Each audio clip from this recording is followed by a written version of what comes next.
I was born in Melbourne, Australia, 1982, and my parents had no idea that I was going to be born without arms or legs. I was the only one that I ever saw without limbs.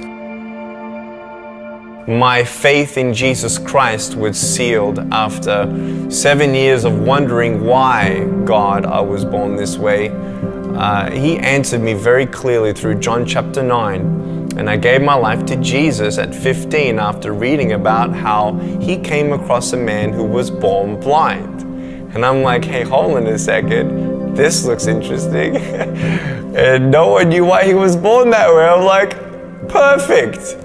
So I read on, and in verse 3 of the 9th chapter, Jesus said, it was done so that the works of God would be revealed through him.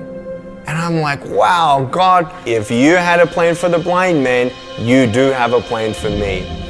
And that was the beginning of my personal relationship with Jesus. Youth groups were starting to call me, churches were starting to call me, opportunities were opening up everywhere for me to share my testimony. I was speaking in front of 300 sophomore public high school students. 3 minutes into it, half the girls were crying. One girl in the middle of the room started weeping. She put up her hand and she said, I'm so sorry to interrupt, but can I come up there and give you a hug? In front of everyone, she came and she hugged me. She cried on my shoulder and whispered in my ear, no one's ever told me that they love me. No one's ever told me that I'm beautiful the way that I am. I couldn't believe it. It changed my life.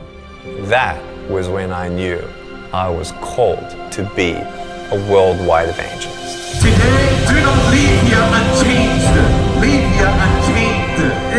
You don't know what God can do with your broken pieces until you give God your broken pieces. And I want you to know when you fall down, God's grace is sufficient. God's hand will come down and pick you up. And give you the strength to get back up.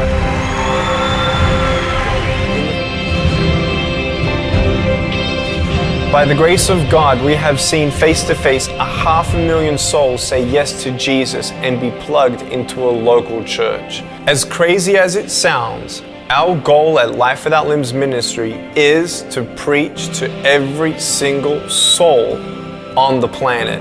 7 billion people. We believe that this goal is possible as the Holy Spirit is gathering an army and building up supporters to send us and accomplish this mission.